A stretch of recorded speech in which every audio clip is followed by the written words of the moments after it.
በሽልንግ የሚደለል ሰው እዚህ ውስጥ የለም ብዬ ራሴን ማታለል ሞኝ አይደለሁም። እንኳን እናንተ 12ቱ እግር በእግር ተከትለውት ሲሰራ ያዩ የተማሩ እንኳን በሽልንግ የሸጠ ሰው እንዳለ አውቃለሁ። የቤተ ክርስቲያንን ራስ ለመሸጥ ሽልንግ የደለለው ሐዋርያ ቤተ ክርስቲያንንና ፖለቲካ ለመሸቀጥ ሰው ሳንቲም ቢወስድ ደግሞ አይገርምም። ራሱን እኮ ተሽጧል። እንኳን ከዚያ በታች ያለው እኔ በዚህ አይኑ ማየው እንጂ አንድ ሰው በሳንቲም ሸቀጠ ብዬ ሁሉን ደምሬ ማስብ አይደለም። 11ዱ እንደዚህ አይደሉም ብዬ ነው ማስበው። የተማርኩት እንደሱ ነው። በእናንተም ታሪክ ሳገላብጥ በአንደኛው በሁለተኛ ክፍለ ዘመን የነበሩ ዋና ዋና አባቶች ለምሳሌ የአንጾኪያው ቴዎፍሎስን ብንወስድ ብዙ ታላላቅ መምህራን አባቶች የተነሱበት ጊዜ ነው ያ ዘመን። ለሚጠሏችሁ ለሚረግሟችሁ ወንድሞቻችን ናችሁ በሏቸው። መጥላትና መርገም ለኛ የተገባ አይደለም ብሎ ነው ያስተማረው። በጽሁፍ ያየሁት እሱን ነው። እኔ እንኳን 11ዶቹን በሳንቲም የማይሸቅጡትን ቀርቶ አንደኛው ይሁዳንም ቢሆን ማየት የምፈልገው በእነዚያ በመጡበት መንገድ አይደለም። ተሳስተዋል። ጊዜ እድሜና ጤና ከሰጣቸው ጊዜ ያስተምራቸዋል ብዬ ነው የማስበው እንጂ ብዙ የሚያመኝ ሰው አይደለሁም። እንኳን ደምሬ ላያችሁ ማለት ነው። እና አንድም ቀን ለምን ይሄን ተናገራችሁ፣ ለምን ይሄን ገለጣችሁ፣ ለምን እርምጃ አትወስዱም፣ ለምን አትገልጡም ብዬም አላቅም፣ ወደፊትም አልልም።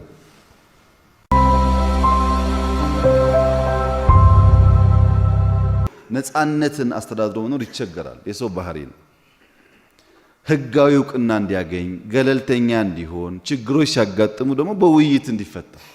መቼም ብዙዎቻችሁ ቢያንስ 30 40 ዓመት ኖራችኋል። ከዛ በላይ የቆያችሁም ትኖራላችሁ። መቼ ነው መንግስት እናንተን በዚህ መልክ ጠርቶ እንወያያላችሁ? የትኛው መንግስት ነው እንዲያነጋገራችሁ? ይሄ እውነት አይደለም። ይሄን እውነት አብይ ጾም እየጾምን እንኳን መናገር እንዴት ይከብደናል። ሌላ ጊዜ ቢቀር ማለት እኔ ወደ ቅዱስ ሲኖዶስ ዋናው መስሪያ ቤት ፓትርያርኩ ጋር ባለፉት 5 ዓመታት በትንሹ 6 ጊዜ ሄጃለሁ። 6 ጊዜ በአካል ለእርቅ ብቻ ሳይሆን ብቸኝነት ተሰምቷቸው ከፍቷቸው ይሆናል ብዬ ባሰብኩበት በጦርነት ጊዜም ለጠይቃቸው ሄጃለሁ በደስታ። ምን ያንስባቸዋል? አባቴ ናቸው። እኔ እሳቸውን አባት ለማድረግ ኦርቶዶክስ መሆን አይጠበቅብኝም። 6 ጊዜ የሄደ መሪ ማን ነው? ታሪክ ጽፎ የለ እንዴ? ታሪክ ትናገሩ የለ? አምጡና ከዛ ያነሰ ከሆነ እናያለን። ስብሰባ የሚመለከት ቢያንስ እንደ በዋና ዋናዎቹ 11 ጊዜ ስብሰባ አድርገናል እዚህ ቢያንስ። ከዛ ይበልጣል። አንዳንድ ስደት ሲያጋጥም ተደጋጋሚ የምንገናኝባቸው ጊዜዎች አሉ። ግን ዋና ዋናዎቹን 11 ጊዜ ተገናኝተናል። የአቡነ ቴዎፍሎስ ህንፃ 45 ዓመት በላይ ተወርሶ ምላሽ ያጣውን ኦርቶዶክስ ያግዘኛል ለወንጌል ስራ መንግስት ይህንን ቢተው ምን ይጎዳል ስትል እንደተባለው ወስነን ሰጥተናል። በሀገር ደረጃ የይዞታ ማረጋገጫ የትኛው መንግስት እኛ የሰጠናችሁን ያክል የሰጠ የለም። በማስረጃ መነጋገር ይቻላል። ዛሬ በከተማ ብቻ ገጠር ሳይጨምር 167 ቤተክርስቲያን የተገነባ ነው። ዛሬ በቁጥር በቦታ በስፋት እናውቀዋለን። ሆሳና ላይ ችግር ነበር። ጥምቀተ ባህርን በሚመለከት ተነጋግረን ፍቺ እንዲያገኝ አድርገናል። አቡዳቢ ላይ በአረብ ምድር ቤተክርስቲያን ብትኖር ስለሚጠቅመን ለኛም ክብር ስለሆነ ሰፋ ያለ ቦታ እንታገኝ አድርገናል። እኛን ያደረግነው በእኛ ጥረት በእኛ ጥያቄ ነው 100% የሆነው። ችግር ካለብን እዛ ድረስ መለመን አይጠበቅብንም። እዚሁ ካስተናገርን በቂ ነው። ካልፈለግናት እዛ ድረስ ሄደን ሰው ማስቸገር አይጠበቅብንም። ላሊበላ ውቅር አብያተ ክርስቲያናት አጠቃላይ እዛ አካባቢ ያሉት ከታሪክ አንጻር፣ ከስነ ህንፃ አንጻር፣ ከእምነት አንጻር ትልቅ ዋጋ ስላላቸው የውጭ ሀገር መንግስት ለምንን ለማስጠገን ለማደስ እየሞከርን ያለነው። በተለይ ራሱ ቅዱስ ላሊበላ የሰራው የፍሳሽ ማስወገጃ ደፍኖ ተበላሽቶ ውሎ አድሮ ቤተክርስቲያኗን ሊያፈርስ የሚችለውን ፓርት በትላልቅ ሙያተኞች እንዲሰሩ እያደረግን ያለነው ቅርስ ታሪክ እንዲጠበቅ ስለምንፈልግ። ማን ጠየቀን? ማን አስገደደን? እኛ ሰው ለምነን እዛ ሄደን ለመስራት ምንም ግዴታ የለብንም። የትናንትና መንግስታት ምንም እንዳላሉት እኛም ዝም ብለን ማለፍ እንችላለን። ግን የኛ ታሪክ ነው፣ የአባቶቻችን ታሪክ ነው። ቢቆይ ልጆቻችን መመኪያ ኩራት ይሆናቸዋል። አሁን ድሃ ስለሆን ነው ያልወጣው እንጂ ሀብት ቢኖር በብዙ የሚነገርለት ታሪክ ነው። ሻል ስንል እነዚህ ታሪኮች ለኢትዮጵያ ጌጥ ኩራት ስለሚሆኑ ቢቆዩ ቢሸጋገሩ መልካም ነው ብለን ስለምናስብ ነው የምናደርገው። አዲስ አበባ ላይ ብቻ ከ60 በላይ የጥምቀት ማክበሪያ ቦታዎች ባለፉት 2 ዓመታት 3 ዓመታት ሰጥተናል ማለት እውቅና ያለው ሰርቲፊኬት ማለት ነው። ለባለፈው ጥምቀት ሲታይ ከ60ዎቹ ከአንዱ በስተቀረ ቆሻሻ መጣያ ነው። አንዱ ብቻ ንጹህ የነበረ። አምጡ ማለት ብቻ ሳይሆን መጠበቅም አለብን፣ ማጽዳትም አለብን፣ ጽዳት ማስተማርም አለብን። መቆሸሽ መጨለም የወንጌል ባህሪ አይደለም። መቆሸሽ መጨለም የሌባ የሰይጣን የክፉ ባህሪ ነው። መጠየፍ አለብን። ቆሽሽና እኛ መናገር አለብን፣ ማስተማር አለብን። የተሰጠው ቦታ እንደዚህ አይደለም የቆየው።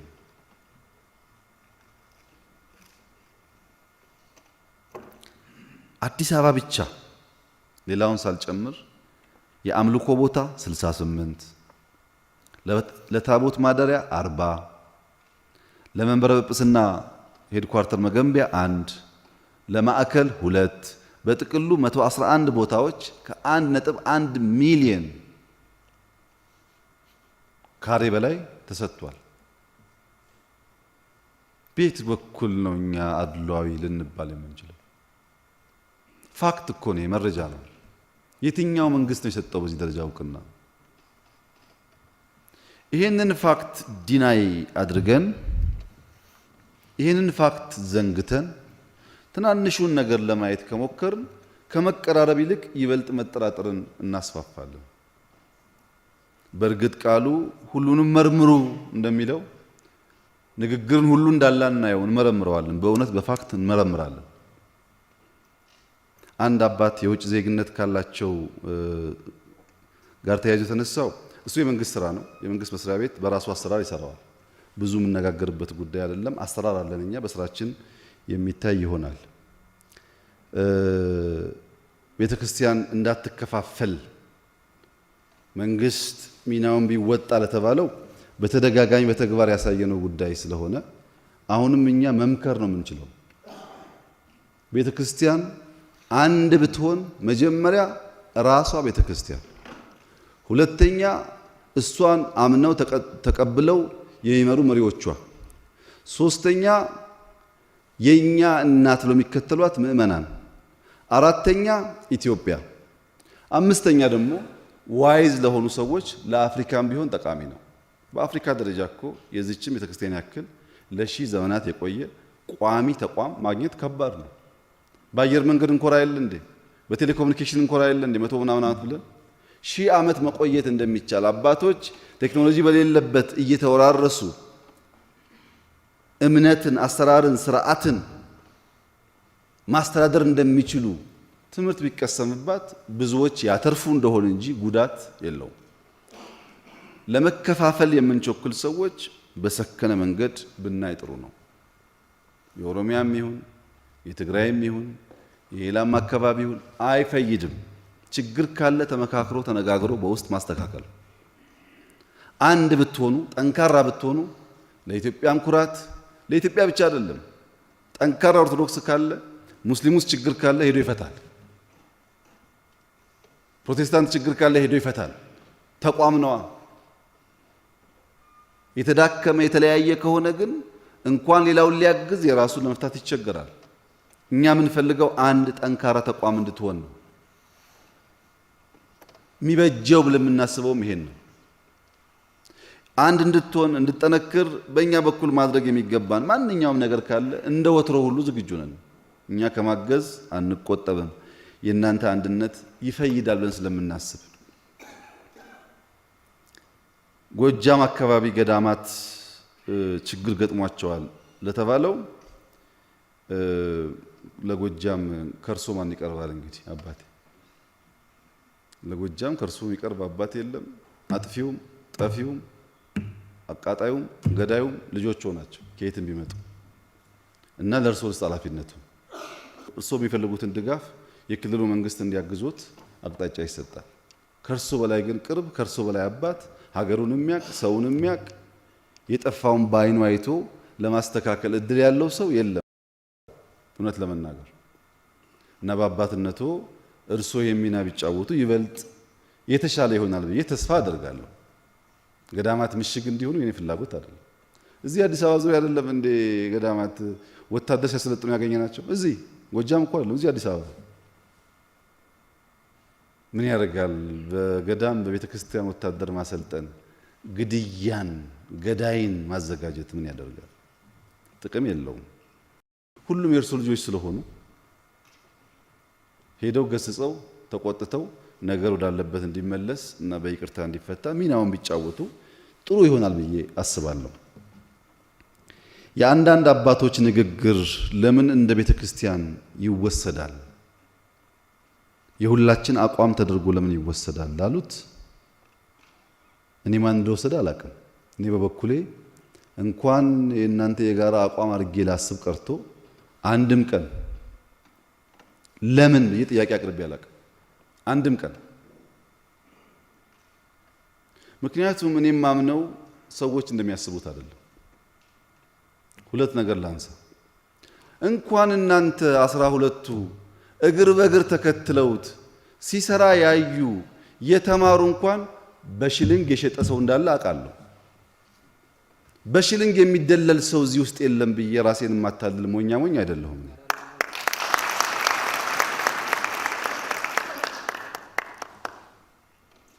የቤተ ክርስቲያንን ራስ ለመሸጥ ሽልንግ የደለለው ሐዋርያ ቤተ ክርስቲያንንና ፖለቲካ ለመሸቀጥ ሰው ሳንቲም ቢወስድ ደግሞ አይገርምም። ራሱን እኮ ተሽጧል እንኳን ከዚያ በታች ያለው። እኔ በዚህ አይኑ ማየው እንጂ አንድ ሰው በሳንቲም ሸቀጠ ብዬ ሁሉን ደምሬ ማስብ አይደለም። 11ዱ እንደዚህ አይደሉም ብዬ ነው ማስበው። የተማርኩት እንደሱ ነው። በእናንተም ታሪክ ሳገላብጥ በአንደኛው በሁለተኛ ክፍለ ዘመን የነበሩ ዋና ዋና አባቶች ለምሳሌ የአንጾቂያው ቴዎፍሎስን ብንወስድ ብዙ ታላላቅ መምህራን አባቶች የተነሱበት ጊዜ ነው ያ ዘመን። ለሚጠሏችሁ ለሚረግሟችሁ ወንድሞቻችን ናችሁ በሏቸው። መጥላትና መርገም ለኛ የተገባ አይደለም ብሎ ነው ያስተማረው። በጽሁፍ ያየሁት እሱን ነው። እኔ እንኳን 11ዶቹን በሳንቲም የማይሸቅጡትን ቀርቶ አንደኛው ይሁዳንም ቢሆን ማየት የምፈልገው በእነዚያ በመጡበት መንገድ አይደለም። ተሳስተዋል። ጊዜ እድሜና ጤና ከሰጣቸው ጊዜ ያስተምራቸዋል ብዬ ነው የማስበው እንጂ ብዙም የሚያመኝ ሰው አይደለሁም። እንኳን ደምሬ ላያችሁ ማለት ነው። እና አንድም ቀን ለምን ይሄን ተናገራችሁ፣ ለምን ይሄን ገለጣችሁ፣ ለምን እርምጃ አትወስዱም፣ ለምን አትገልጡም ብዬም አላቅም። ወደፊትም አልልም። እናንተም ውስጥ የሚጸልዩ የሚያዝኑ የሚያለቅሱ እንዳሉ አውቃለሁ። መቼ ይጠፋኛል? ቤተሰቦች እኮ አሉ አውቃለሁ። እና ሰው እንደ መልኩ ልዩ ልዩ ስለሆነ አንድ አይነት ነገር በመልካሙም በመጥፎም አልጠብቅም።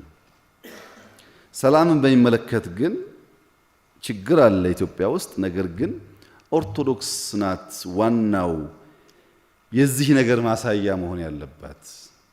ጥምቀትን በብዙ ሚሊዮን የሚቆጠር ሰው፣ መስቀልን በብዙ ሚሊዮን የሚቆጠር ሰው ከሀገር ጫፍ ጫፍ ደረስ መለስ እኮ አይደለም ወጣችሁ አድራችሁ እየዋላችሁ በሰላም ወጣችሁ እየገባችሁ ኢንሲደንት ላይ ብቻ ተንተርሶ ችግር አለ ማለት ያስቸግራል። ችግር አለ መካድ የለብንም፣ ማወቅ አለብን፣ ማስተካከል አለብን።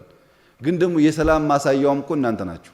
መስቀል በሰላም ወጥቶ ገቡ፣ ጥምቀት በሰላም ወጥቶ ገቡ። አንድ ሰው አይደለም አንድ ቸርች አይደለም፣ አንድ ከተማ አይደለም፣ በድፍን ኢትዮጵያ።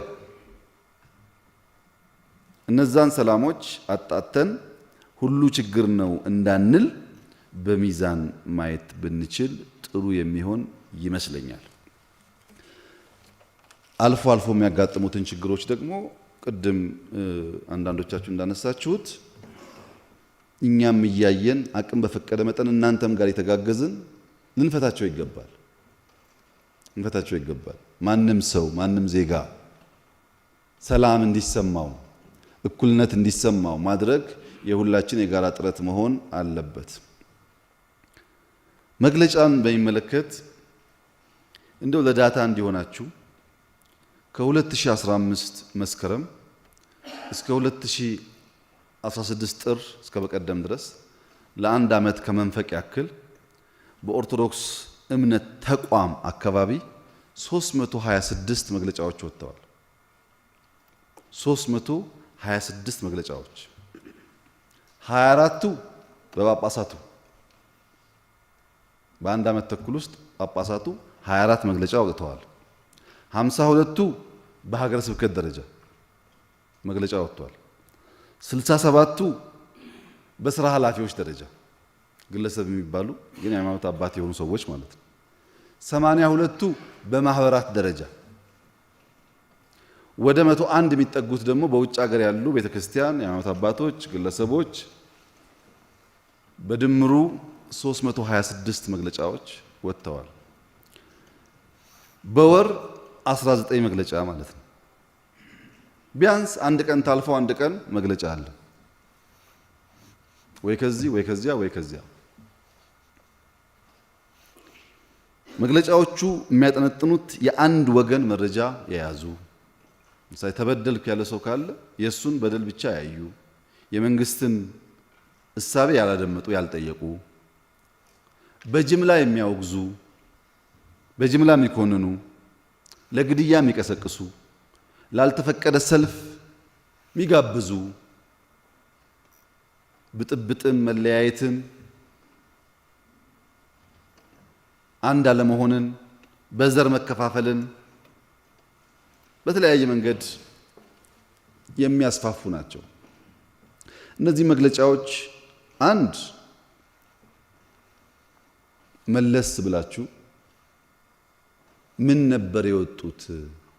326 መግለጫ በዚህ ጉዳይ አውጥተን 326ቱን የወንጌል ቃል ሰብከንበት ቢሆን ኖሮ ምን ያክል አትርፈንበታል የሚለውን ራሳችሁ መርምሩት፣ ፈትሹት። ምክንያቱም በፍቅራችሁ በጸሎታችሁ የምትመልሱት በጣም በርካታ ሰው ይኖራል። በመግለጫ ሳይሆን በእናንተ ጸሎት፣ በእናንተ ትህትና፣ በእናንተ ፍቅር የተበላሸም ቢኖር ሊመለስ ይችላል። ሚዲያን ይዞ ባንክን ይዞ ወታደር አሰልጥኖ ከዛ የእምነት ተቋም ነኝ ከተባለ ደግሞ አይሰራም። የእምነት ተቋም መስቀሉንና ባይብሉን ነው የሚይዘው።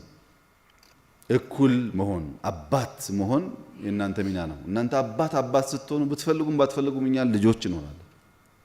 ግን የአባትነትን ምልክት ማየት እንፈልጋለን እናንተ ላይ።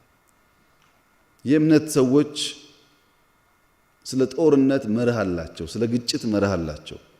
አንደኛው መርሃቸው መጀመሪያው ለሰላም መስራት ነው፣ ማክሲመም ለሰላም መስራት ነው። ሁለተኛው ፍትሃዊ ጦርነት መሆኑን ማረጋገጥ ነው። ለምሳሌ ሀገር ስትወረር የእምነት አባቶች ልጆቻቸውን አገርን ተከላከል፣ ድንበርህን ጠብቅ ይላሉ ፍትሃዊ ሲሆን።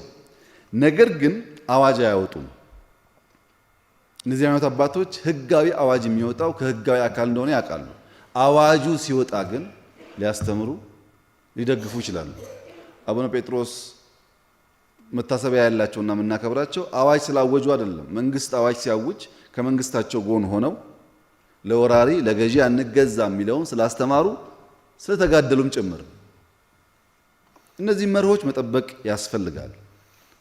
ነገር ግን ህጋዊ አካል ካወጀ በኋላም ቢሆን ጦርነት ህግ አለው፣ ኮድ ኦፍ ኮንዳክት አለው። ዝም ብሎ ገዳማት ቤተክርስቲያን ማቃጠል ተገቢ አይደለም። የትኛውም አካል ቢሆን ቤተክርስቲያን መሸሸጊያ ካደረገ ክላሹን መጣል አለበት። ህጉ አይፈቅድም። የእምነት ተቋምን ምሽግ ማድረግ ተገቢ አይደለም። የሃይማኖት አባቶች እነዚህ ሁሉ ከተሟሉ በኋላ እንኳን መለኮታዊ ሞገስ እንዲገኝ ይጸልያሉ። ከነዚህ ውስጥ የትኞቹን እያደረግን ያለነው የሚለውን ማየት ጠቃሚ ይሆናል።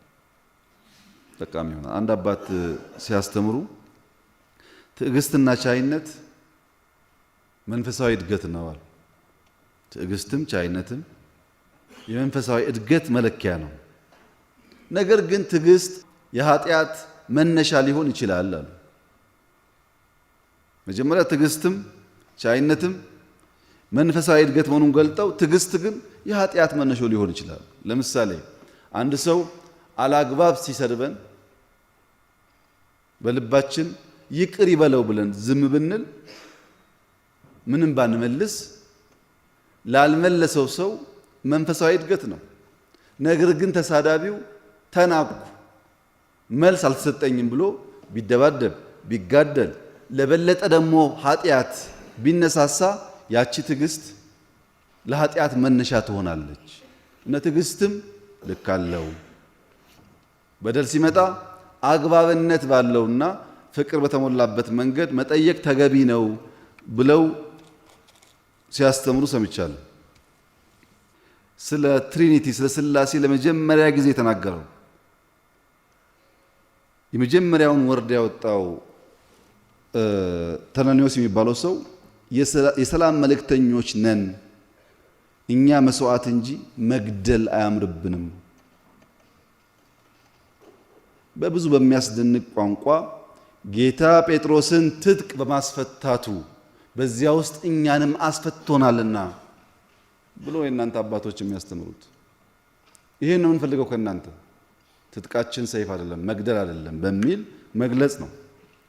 የአንጾኪያው ቴዎፍሎስም ቢሆን ለሚጠሏችሁ ሰዎች ለሚረግሟችሁ ሰዎች ወንድምነታችሁን ግለጡ ያለው በእናንተው ድርሳናት ውስጥ ያሉ አስተምሮት ውስጥ ያሉ እሳቤዎች ናቸው። እነሱን መልሶ ማየት ተገቢ ይሆናል። በእኛ በኩል ቅድም እንዳነሳችሁት በሁሉም መንገድ አባቶች በንጹህ ልቦና ከመንገድ የወጡ ወንድሞቻችንን ገስጸው መልሰው ወደ ሰላም ቢያመጡ በከፍተኛ ደስታ የምናስተናግደው። ምንፈልገው ሰላም ነው፣ ምንፈልገው ስራ ነው፣ ምንፈልገው ለውጥ ነው፣ ምንፈልገው ብልጽግና ነው። የሚያቃቅር ነገር ካለ እንኳን በንግግር ቢፈታ በውይይት ቢፈታ ብለን ነው የምናስበው። የኛ መሻት እንዳልሆነ መወሰድ የለበትም። ሞክሩ። ቢሰጠን ብላችኋል። ከሁሉም ጫፍ ስለመጣችሁ በሁላችሁም አካባቢ ችግር ያለበት ቦታ ሂዱና አነጋግሩና ወደ መንግስት አቀራርቡ። መንግስት ያን ያልቀበልም ካለ እና በገባው ቃል መሰረት ካልፈጸመ ያኔ ትወቅሳላችሁ። የሞከራችሁ ሰዎች እንዳላችሁ አውቃለሁ። የሞከራችሁትን እናመሰግናለን። ያልሞከራችሁ ነው እንድትሞክሩና ሰላም እንዲመጣ እንድትሰሩ የኛ ፍላጎት ነው፣ ምኞታችን እሱ ነው። ኢትዮጵያ ውስጥ ሰላም ቢመጣ አንድነት ቢኖር ቢያንስ ክፉ ሐሳብ ያላቸው ሰዎች በቀላሉ ኢትዮጵያን ለመድፈር አይነሳሱ። በእኛ ስህተት ምክንያት ብዙዎች ለጊዜው ከመንግስት ሊመስላችሁ ይችላል፣ አጠቃላይ ግን የኢትዮጵያን ጉዞ ወደ ኋላ የሚመልስ ስራ ይሰራሉ። በትናንሽ ሳንቲም የሚገዙ ሰዎች አሉ። በትናንሽ መሻትና ፍላጎት የሚታለሉ ሰዎች አሉ። ይሄ ጉዳይ ኢትዮጵያን ይጎዳል። ከዚሁ ሰላም ጋር ተያይዞ ትግራይ ያለውን የኦርቶዶክስ ጉዳይ በሚመለከት መቼም ከኔ በላይ ትላልቅ አባቶች የዚያን ሕዝብ ባህል፣ ቋንቋ፣ እምነት፣ እሳቤ የሚገነዘቡ ሰዎች እኛ መካከል አሉ። ቁጥራቸውም ትንሽ አይደለም። እነዚህ ሰዎች ሰብሰብ ብለው ትግራይና አዲስ አበባ ላይ ያለውን የፖለቲካም የእምነትም ሌላም ችግር ካለ ለማቀራረብ ድልድይ ሆነው ሊያገለግሉ ይችላሉ። እኔ ከአባታችን በላይ ትግራይ ሄጄ አባቶች ሊገስጽ አልችልም። እሳቸው ይበልጥ ይገነዘባሉ። ችግሩንም በደሉንም ሐዘኑንም ይገነዘባሉ። ይቅርታውንም ከኔ በላይ እሳቸው ይገነዘባሉ። በደልም ካለ በይቅርታ በሰላም እንዲታለፍ እሳቸውና እንደሳቸው ያሉ አባቶቻችን ቢሰሩ መልካም ይመስለኛል። በእኛ በኩል ምን ደግፈው ካለ ዝግጁ ነን። ግን ከናንተ በላይ ሰላም አምጪ፣ ከናንተ በላይ እርቅ አምጪ፣ ከናንተ በላይ በውስጣችሁ ያለውን ችግር አዋቂ ደግሞ የለም። እኔ በመጣ እንኳን ችግርህ ምንድነው ብዬ ገና ለመማር ነው የምዘጋጀው እንጂ እናንተ በምታውቁት ልክ አላውቀውም። ኦርቶዶክስ 1000 ዓመት ስትኖር ምንም በደል አልነበረም፣ ምንም ግጭት አልነበረም፣ ምንም ጸብ አልነበረም ሊባል አይችልም። ታሪኩ የሚያሳየው እንደዛ አይደለም። ግን እርቅ አለ መሃል ላይ አንተምተው አለ፣ ይቅርታ አለ። እሱን በመድገም ማለፍ የሚቻል ይመስለኛል። የትግራዩም ኦሮሚያ አካባቢ የሚነሱ ጥያቄዎችም በዚያው አግባብ ብታዩ እኛ ከኋላ በምትፈልጉት ነገር ለሰላም እስከሆነ ለአንድነት እስከሆነ ለመደገፍ ዝግጁ ነን። ዋናው ሚና ግን እናንተ ብትወስዱ ከኛ የተሻለ የተሳካ ስራ ትሰራላችሁ ብለን እናስባለን። ልማት በሚመለከት በጣም ብዙ ቦታ ጥያቄዎች ተነስተዋል። ሁሉም ጥያቄ ተገቢ ነው። ልማት መፍጠን አለበት። ዋናው ችግር ድህነት ነው። ግን በእርግጠኝነት እና በኮንፊደንስ ነግራችሁ የምፈልገው ባለፉት 5 ዓመታት የሰራነው ልማት ኢትዮጵያ ባለፉት 30 ዓመታት አልሰራቻቸው። ምንም ጥርጣሬ የሌለው ጉዳይ ነው።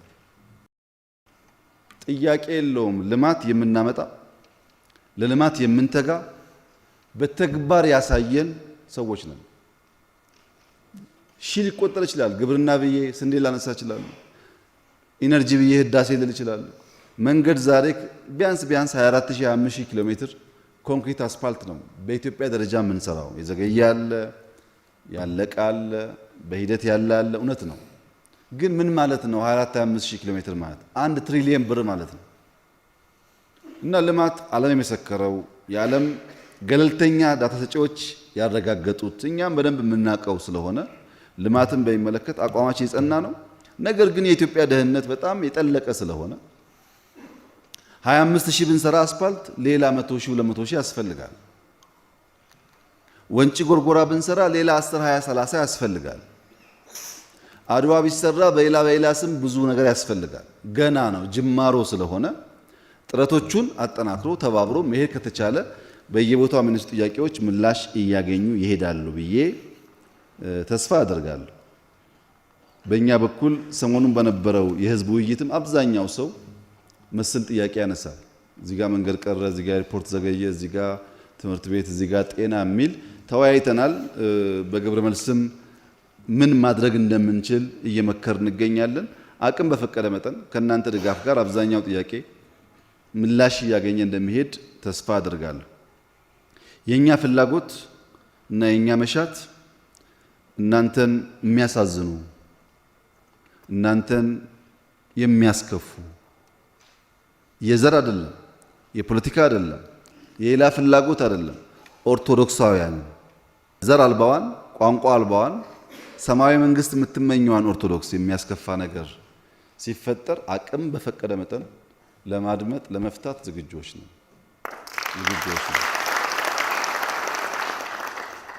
እናንተም በዚያው ልክ ከዘር ከቡድን